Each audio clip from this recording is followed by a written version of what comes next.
Hello guys, again Pranav is here to start with a technical topic, power transformer part 7.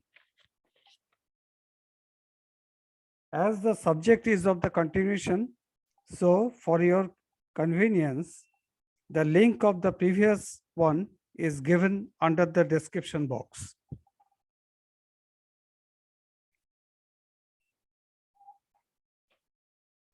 Now start with stray loss at transformer structural parts. Transformer structural parts consist of A. Tank walls and cover plate. B. Yoke clamping structure. C. Flitch plates, that is tie bar, core edge stacks, and busbars bushing mounting plates. There are 5 structural parts. Now, stray losses are the nonlinear eddy current losses, and more than 50% of these losses are acted upon copper parts such as windings, current carrying leads, and connecting conductors, and the remaining parts are acted on the structural parts as mentioned. Stray loss is nothing but a component load loss and thereby cover overheating as well as hot spots are the resulting effect if cooling system is not adequate. Structural parts are generally made of low carbon steel with high magnetic, high electrical conductivity, and of large thickness, that is about 8 to 15 millimeter thickness. If the flux density would have become too high, then an excessive temperature rise will be resulting effect. As the stray losses are mostly concentrated within the tank itself, so selection of tank material configuration is of much importance. The rated frequency as well as relative permeability of the tank material would have become much more crucial to counter the adverse effect of eddy current losses on the tank due to have an implication of stray flux. Study should be made in relation with the analysis when the permeability, the conductivity, or the frequency are high. Before finalization of tank designing, analysis also have to be carried out by the original equipment manufacturer OEM by changing the relative permeability of the tank material, the tank thickness, as compared to the relative permeability of the magnetic core. That is the 3 items: relative permeability of the tank material, tank thickness, as compared to the relative permeability of the magnetic core. For suitable optimization, it is very much justified to analyze the main eddy current losses components. 1. Winding eddy current losses, circulating current losses in windings, Flitch plate losses, stray losses due to high currents, structural frame losses, and tank losses. Again, I repeat, for suitable optimization, it is very much justified to analyze the main eddy loss components. A. Winding eddy current losses. B. Circulating current losses in windings. C. Flitch plate losses. 4. Stray losses due to high currents. E. structural frame losses, and last one, tank losses. Now, see the relative permeability of the tank material against eddy current loss in tank.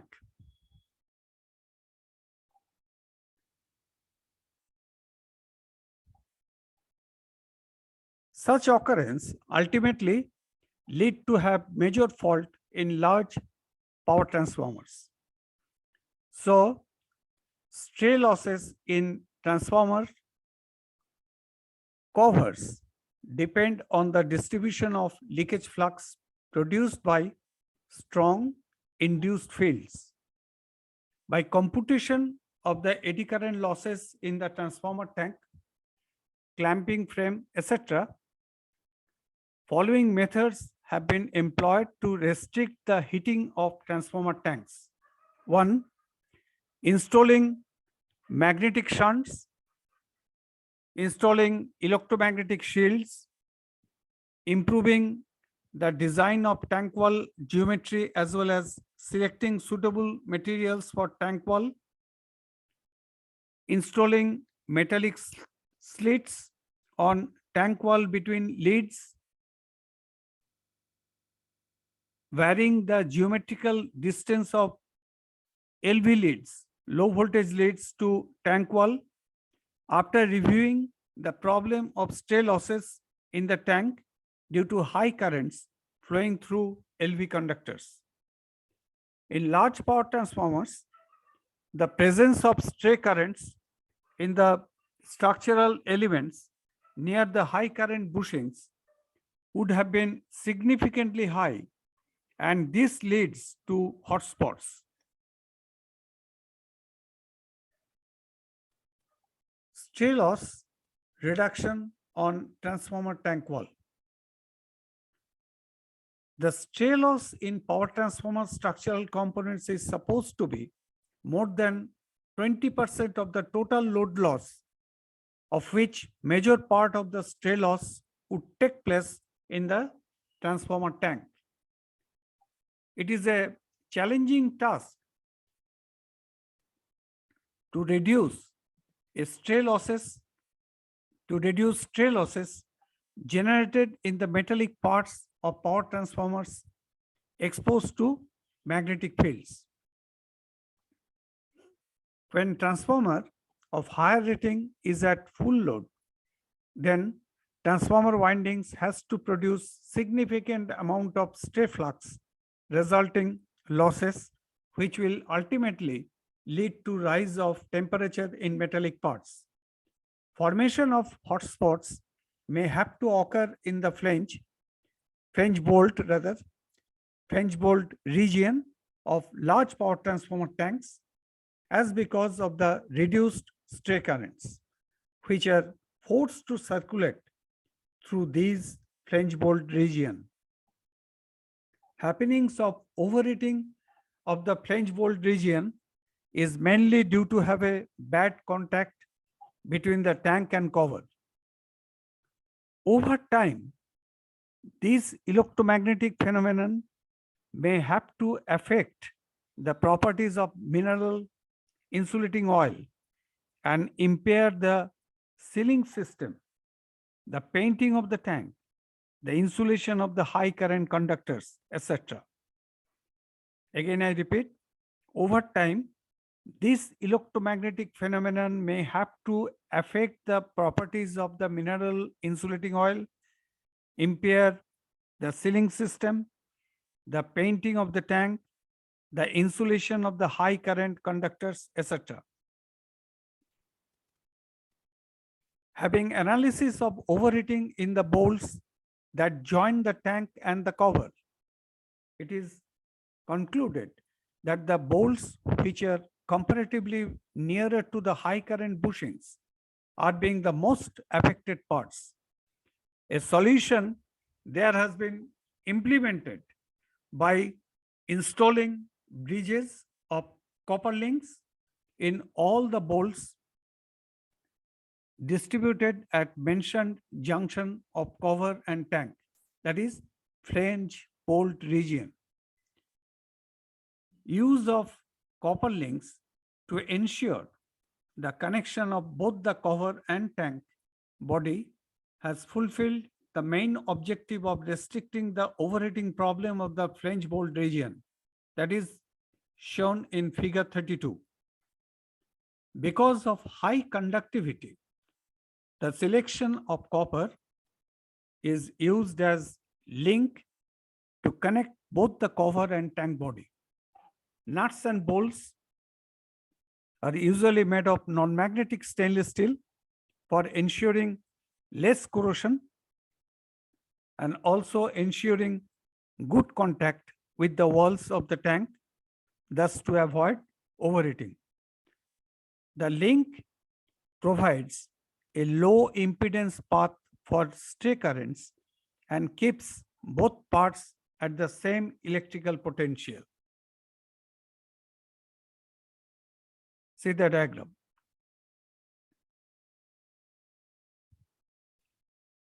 There is a proposition of copper link bridges to connect cover and tank body.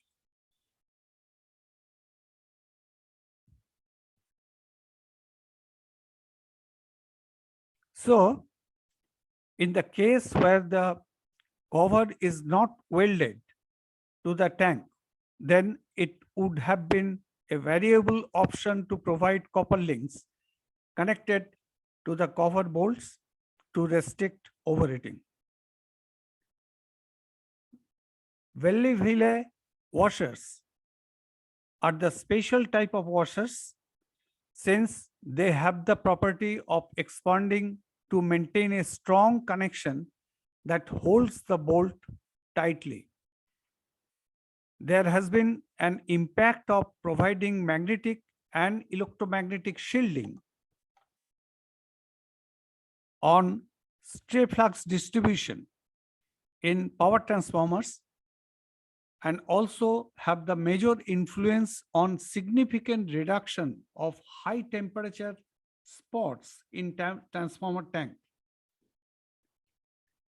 The most common solution to have a reduction of stray losses in transformer tanks is to reduce magnetic flux in steel parts by inserting magnetic or electromagnetic shields. Magnetic shields can have to divert the stray flux from the endangered location of transformer tank. Again, I repeat, magnetic shields can have to divert the stray flux from the endangered location of transformer tank. By providing magnetic shunts, which are mounted on the tank walls, may have to reduce the amount of flux that goes in the tank, leading to reduction of tank losses. Magnetic shunts are of the ferromagnetic laminated steel elements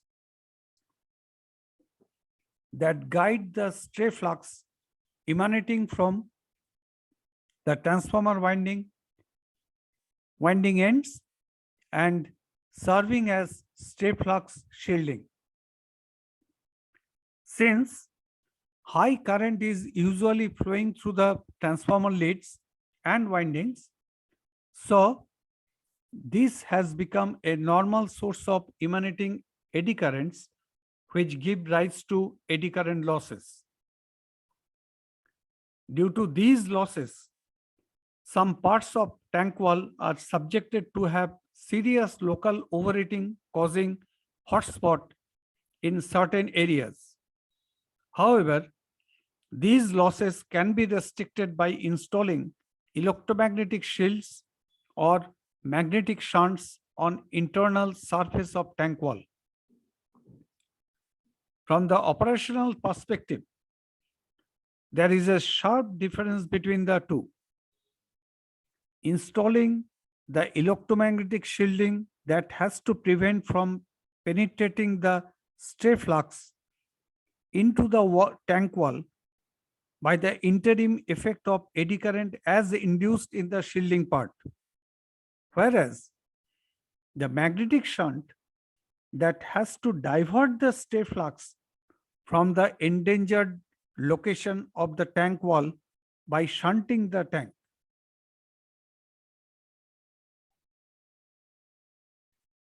The thickness of electromagnetic shields are to be determined in accordance with the quantum of stray losses as calculated by the particular designed transformer.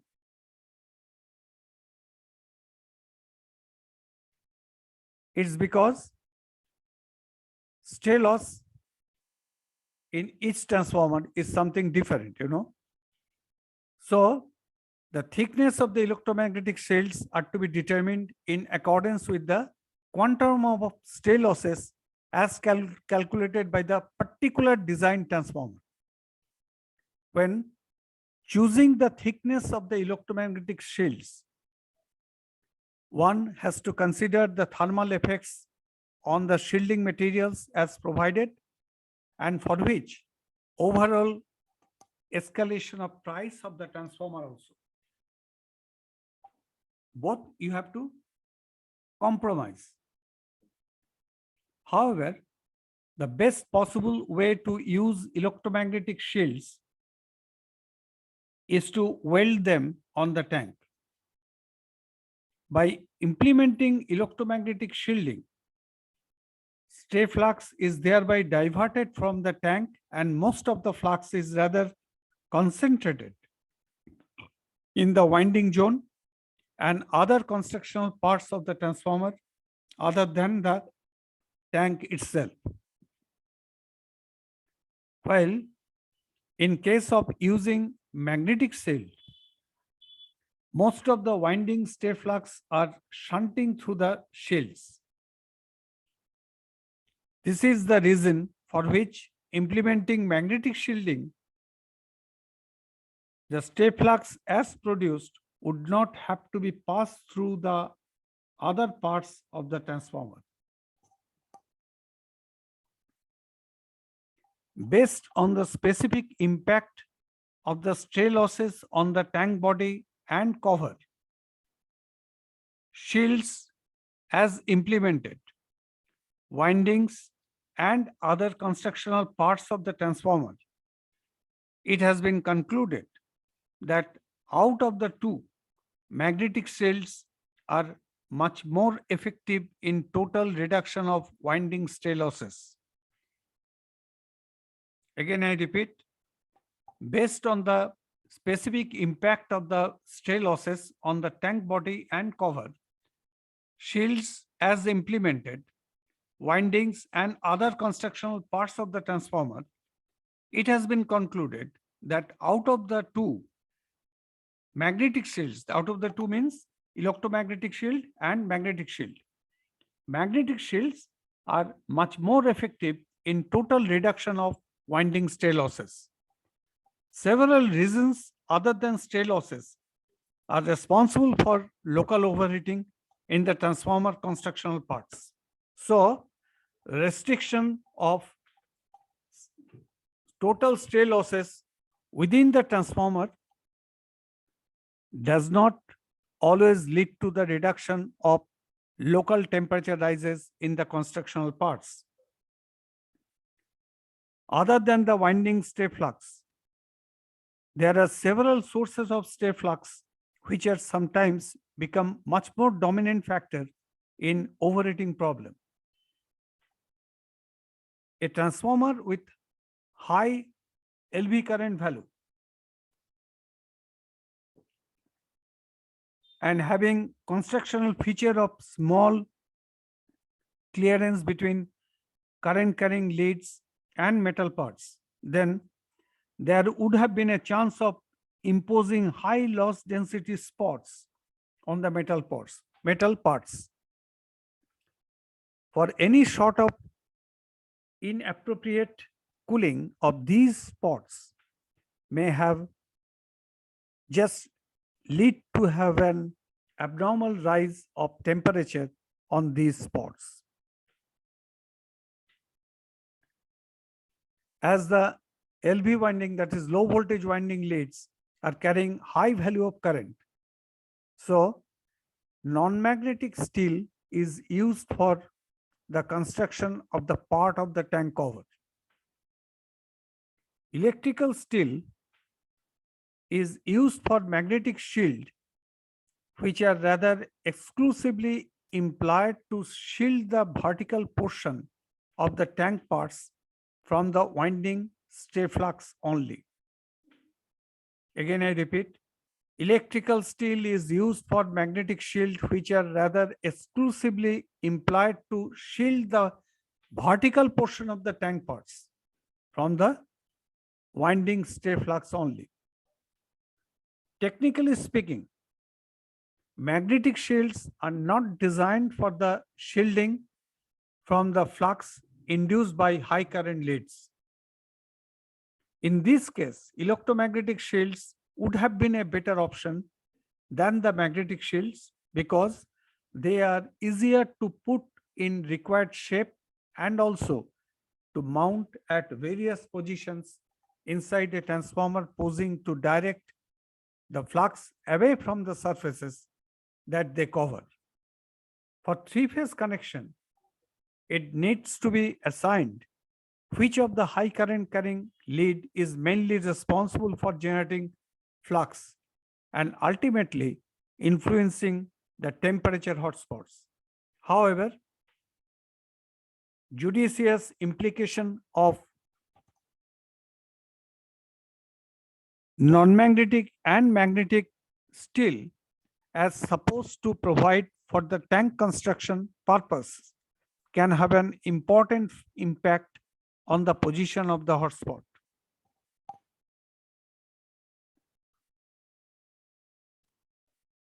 Positions as well as thickness of the shield can also be adjusted in accordance with the leftover space between the current carrying leads and the top cover of the transformer. Points to be noted: using steel as a shielding material would have been the best possible option, as because the material with both high conductivity and high permeability be of much better shielding effect than that of the material only having the property of high conductivity or only of high permeability. As the steel have both the property, that is high conductivity and high permeability, so it will be the best option for better shielding effect. This has an indicative phenomenon for the power frequency magnetic shielding, and by providing steel as the purpose of shielding, then tank can have to maintain the leakage magnetic field in a very small magnitude.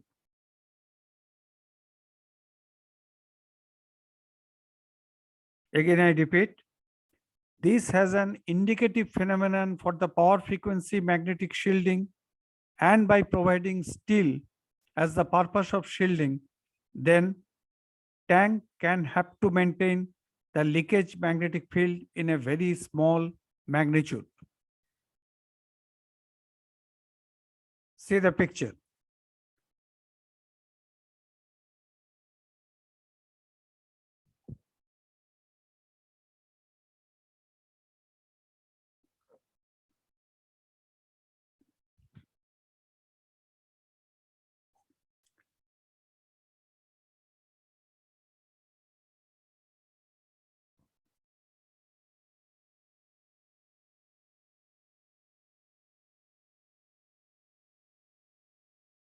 Effect of eddy current influenced by two kinds of elements, that is magnetic resistances for non-conductive areas, magnetic impedances for conductive parts.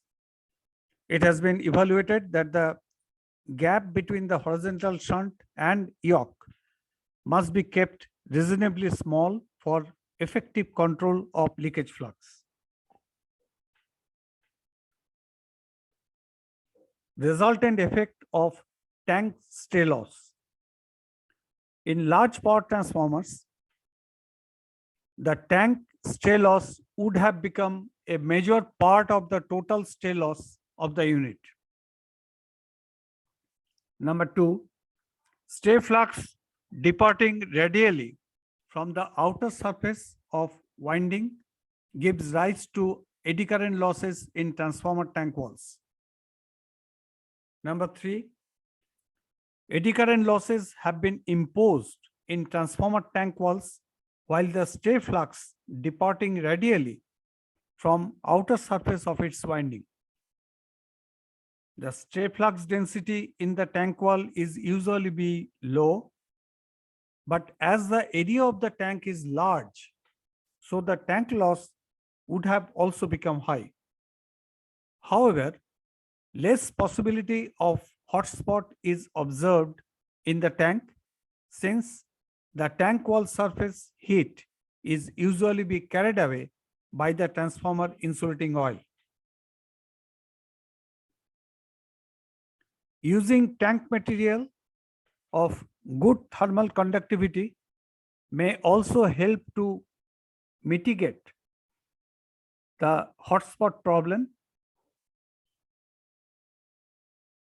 Again, I repeat, using tank material of good thermal conductivity may also help to mitigate the hotspot problem. Tank stray loss can be restricted by implementing magnetic or eddy current shields. As because of leakage and high current fields, so currents are induced in the tank and its cover plate and are forced to complete their path through flange bolts of the tank and its cover plate. If the induced currents are become significantly high, then flange bolts are obviously be overheated. However, the overheating problem can be mitigated by any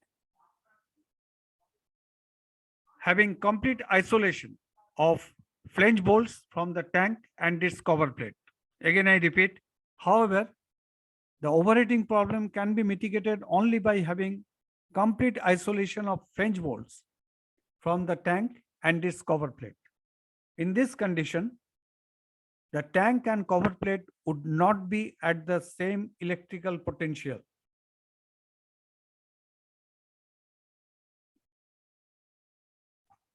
But this has resulted to instigate further problems.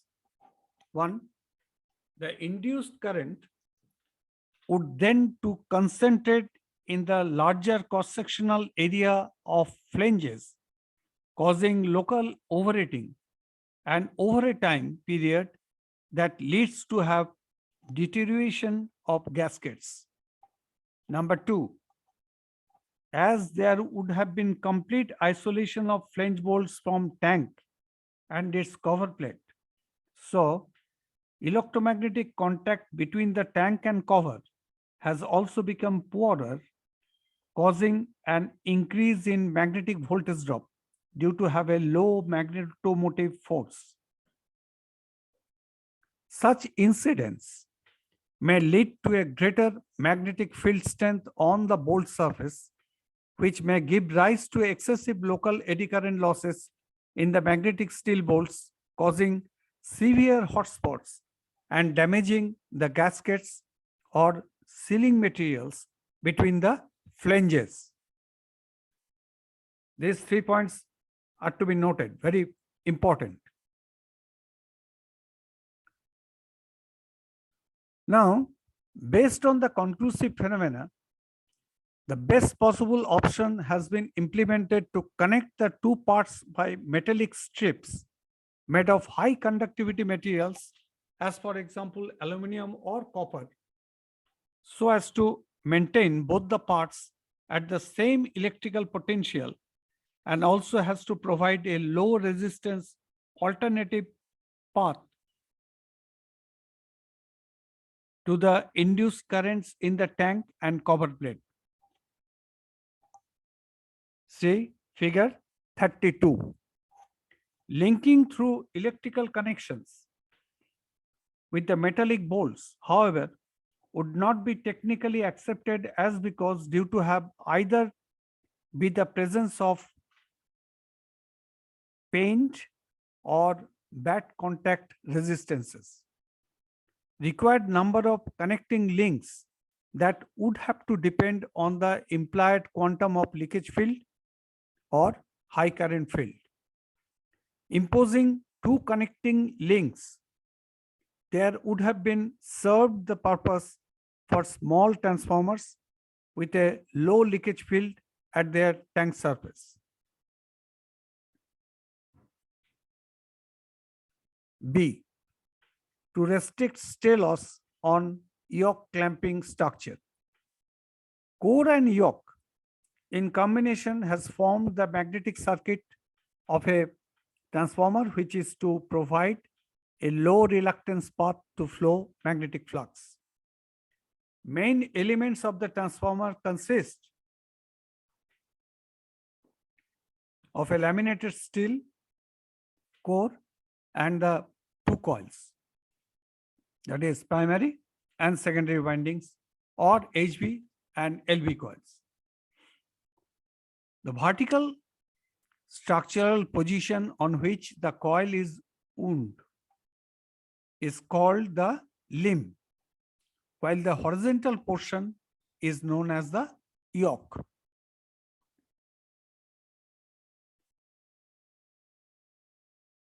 So, yoke clamps have always been the higher allowable loads than bolted clamps. So, yoke clamps have always been the higher allowable loads than bolted clamps. Clamping of yokes and winding supporting structures are usually made of mild steel. Main objective to provide the core clamping structure in any transformer is to clamp or exert pressure on the core laminations so as to hold the core unit tight and not to allow any sort of movement in either normal operating condition or under any fault conditions. See the diagram.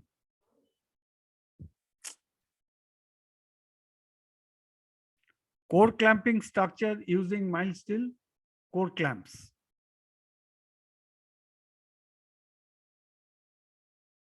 A typical arrangement of clamping structure in the transformer. Top core clamp has equipped with some pressure rings so as to exert sufficient clamping pressure on the mounted coils. Some cradle type structure that has to be constructed on the top core clamp structure for the purpose of avoiding any undue stresses on core laminations during the lifting of core coil assembly. Whereas bottom core clamps are just to provide firm supporting base to core and winding assembly. Tie rods are also to be provided so as to ensure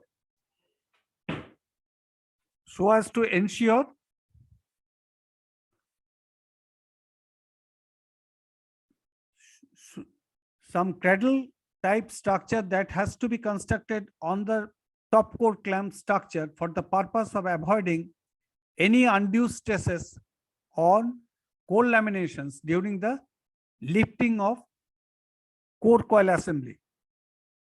Whereas bottom core clamps are just to provide firm supporting base to core and winding assembly. Tie rods are also to be provided so as to ensure the clamping structure more rigid and the thickness of the frame or core channel to be squeezed further. As due to penetration of magnetic leakage flux, the stray losses would have to occur in all metallic parts inside the transformer. Magnetic leakage flux while linking with the metallic structure, then there have some initiation to flow eddy currents, resulting in additional losses and thermal heating of the structural parts. Practically, while transformer is in operation, a large proportion of axial leakage flux is fed back into transformer yokes. The possibility of thermal heating may cause hot spots, temperature rise of core clamps, and ultimately leads to problem of gasification of vicinity oil during full load operational conditions of the transformer.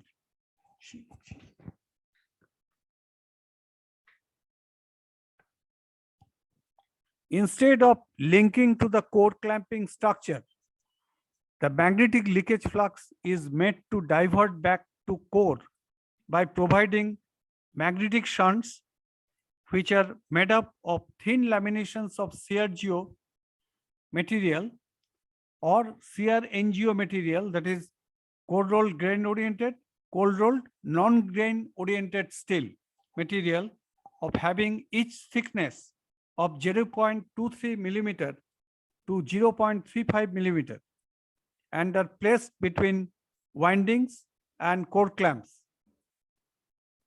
Magnetic shield are therefore be located under the yoke so as to provide a low reluctance return path to core itself.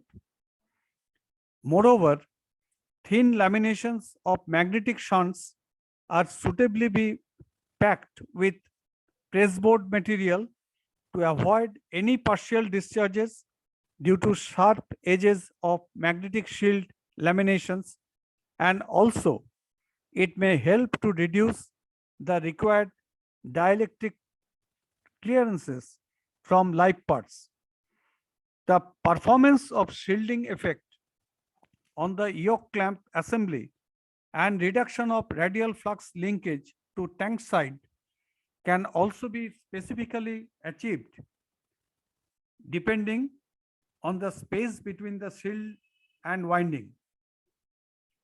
By implementing yoke shunts and tank shields in a specific location inside the transformer may have the result in approximately 60% reduction in total stray losses.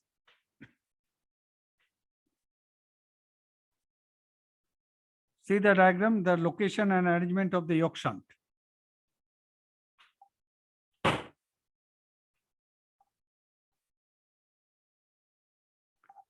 From designer's point of view, the loss at the bottom frames has found to be much higher than that of the top frames because of having a close proximity with bottom edge of the winding. However, lowering of the bottom frame height would have been resulted in reducing the frame losses. This has attributed to have a reduced interaction with the leakage field flux returning to the bottom yoke.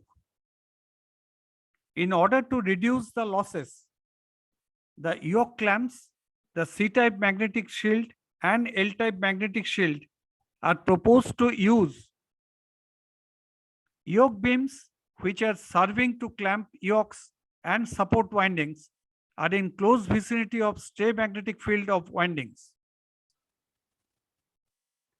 But yoke beams of having large surface area and of the system in efficient cooling arrangement, so there will be less possibility to develop hotspots on these beams.